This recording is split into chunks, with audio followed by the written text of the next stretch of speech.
Très belle fête de Pentecôte à vous, dans vos familles, à vos proches, à toutes les personnes que vous portez dans votre cœur, dans vos prières.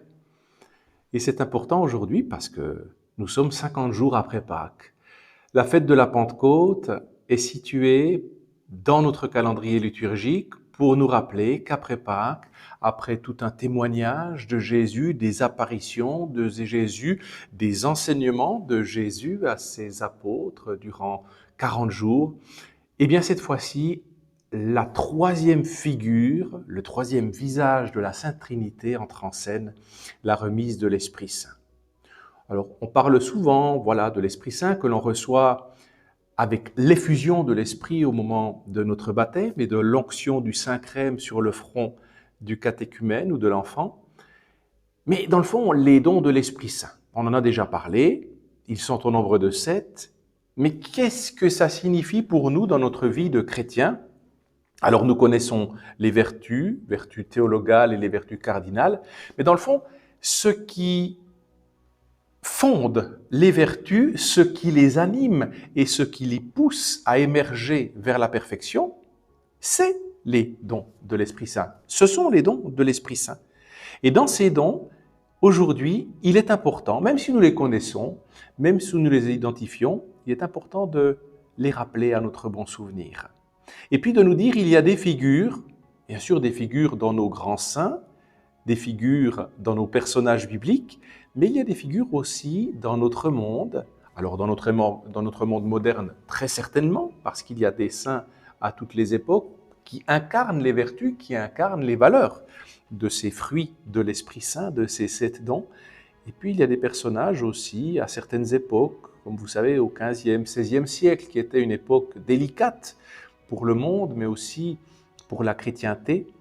Eh bien, nous avons des personnages qui ont émergé et qui, pour moi, illustrent également cette effusion de l'Esprit Saint qui va se concrétiser par une rectitude d'âme. Et Dieu sait si aujourd'hui, la rectitude d'âme est quelque chose qui a tendance à se perdre.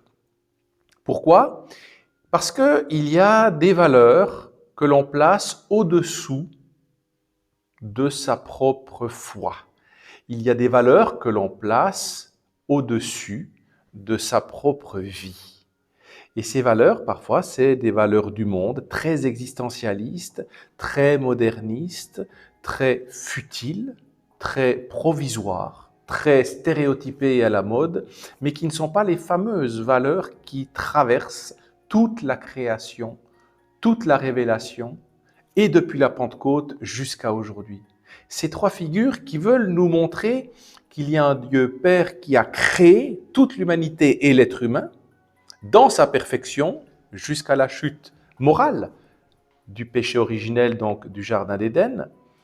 Et ensuite, Jésus qui nous a montré la deuxième personne, le deuxième visage de la Sainte Trinité, qui nous a montré comment l'être humain devait se développer, comment il devait être cohérent avec lui-même, comment l'amour devait se vivre entre êtres humains, non pas un amour à la bisounours, mais un amour exigeant, un amour également qui va parfois également jusqu'à la correction, mais toujours pour sauver son prochain, pour sauver l'âme de son prochain.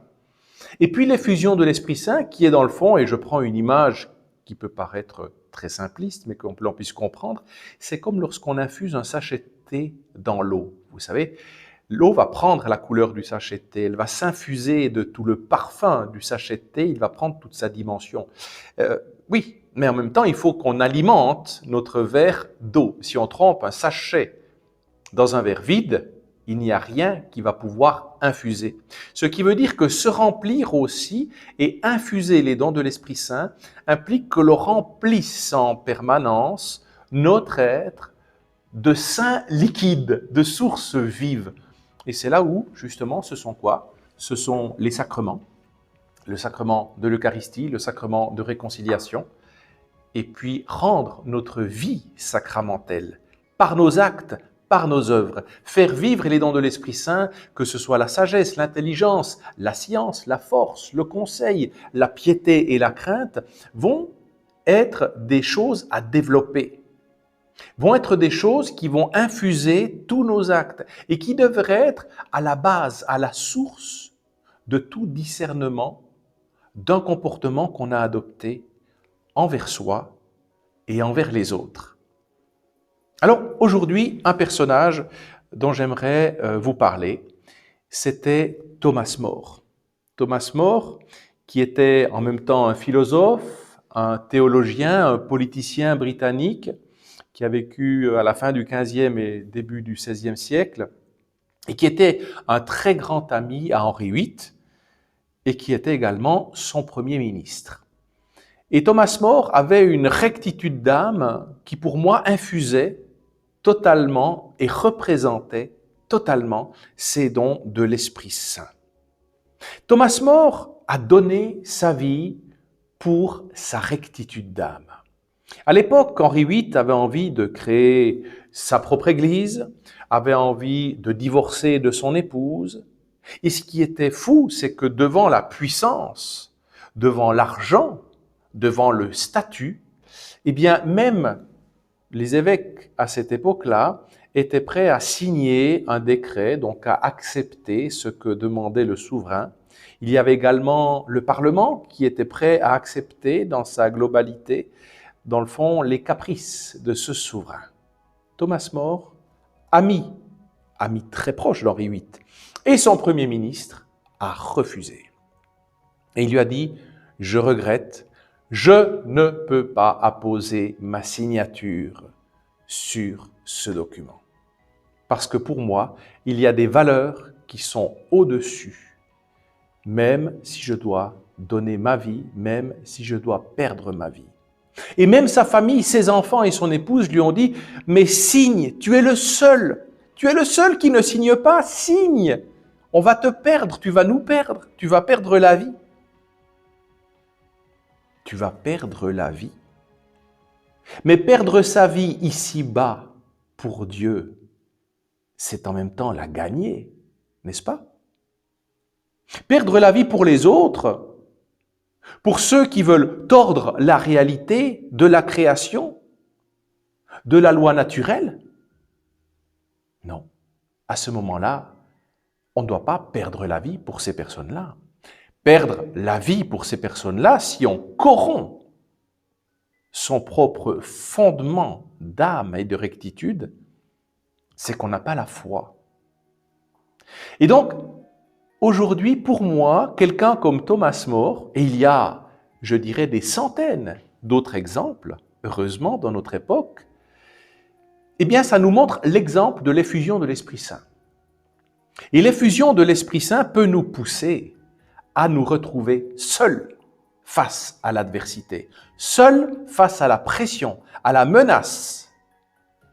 Et je le répète régulièrement, ça n'est pas parce que l'esprit du monde peut sembler majoritaire que l'esprit du monde a raison. L'esprit du monde peut s'égarer, surtout s'il place l'homme, ses idéologies, sa volonté de toute puissance au centre de son existence. À ce moment-là, les dons de l'Esprit Saint ne sont plus infusés, ils ne sont plus développés. On s'est asséché. Donc aujourd'hui, ce que je nous souhaite, c'est qu'à la suite de Thomas More, mais à la suite de tant de saintes et de saints, que nous puissions aussi, lorsque le choix nous sera donné, garder la rectitude d'âme, quitte à dire « dussé-je en perdre la vie devant l'humanité, je garderai la foi, je garderai la vérité, je garderai pure mon âme. » C'est un sacré défi aujourd'hui.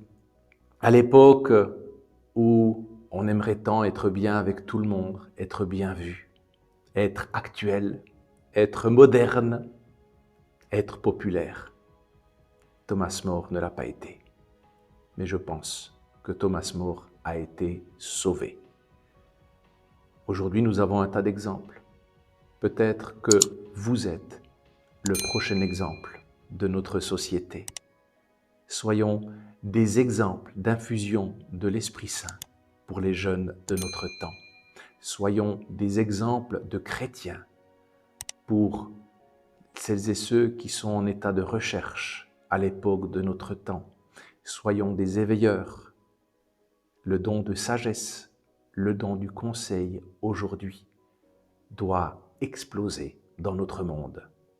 Soyons des éveilleurs de conscience. Que celui qui a des oreilles entende.